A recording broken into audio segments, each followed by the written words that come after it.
Hi guys, welcome back.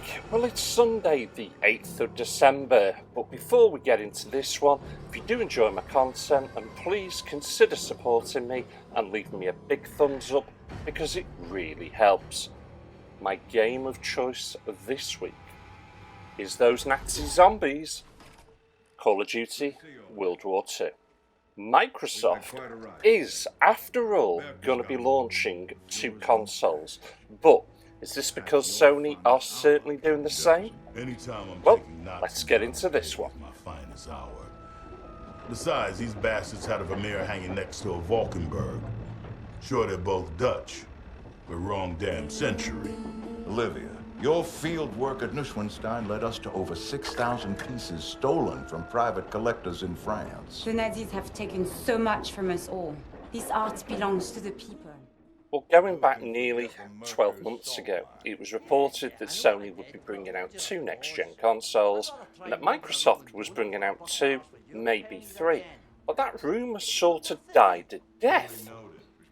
Well, it turns out that Lockhart, that was the smaller next-gen console, it hasn't died a death, and it looks like Microsoft will be producing a next-gen entry level.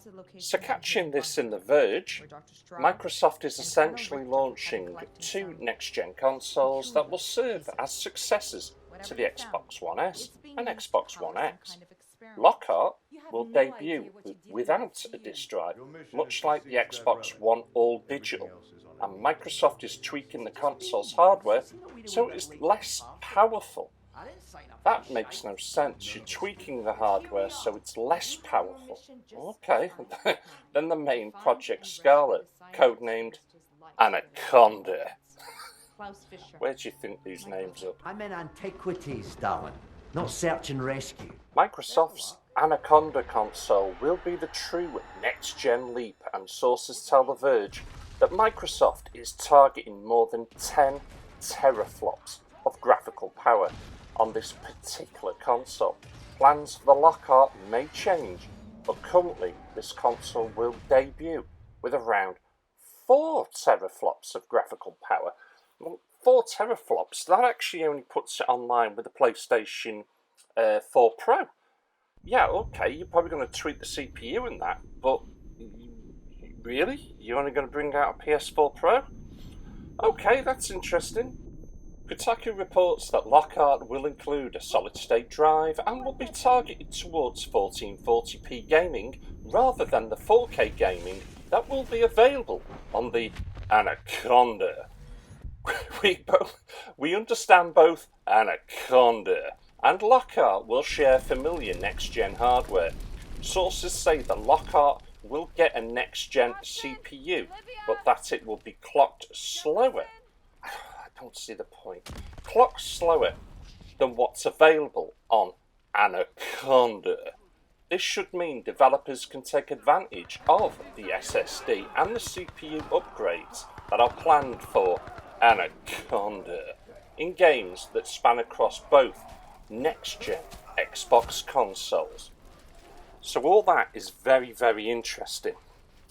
I think that they're doing this because Sony are going to be bringing out two consoles and they've got to have the same. They really have. But at the same time, what's the point in buying a console that can give you 4K if you haven't got a television that does so? In one of my previous news reports, I'm pretty right in saying that even by the end of next year, there's only about 57% for the whole of Europe that will even have a 4K television. So why buy an all singing, all dancing console when you haven't even got the TV to watch it on? The other hand is no disk drive. That will also help bring the price down as well. But 4 teraflops? That only brings it in line with the PlayStation 4 Pro, and I actually have to question that. What's the point? But let's be honest, 1440, it's still going to be a sweet picture at that, but it's all about the wonga, the filthy lucre, the money. What price are they going to pitch the Lockhart at? Because if it's not cheap enough, and I'm going to say at least £250 to £200 cheaper than the Anaconda, is it worth it? If they pitch it, say, $2.99, and obviously the Anaconda is $4.99, then yeah, £200 difference. I think people would look at that and go, you know what, I've saved myself 200 quid here. It's going to be worth doing it. But if you don't, and you're only 100 quid cheaper, then what's the point? You might as well get yourself the all singing, all dancing model. You really should. Well, I'd be interested in your thoughts, guys. What do you guys think? Let me know your thoughts and your feelings in the comments below, and I'll catch you all again. Take care.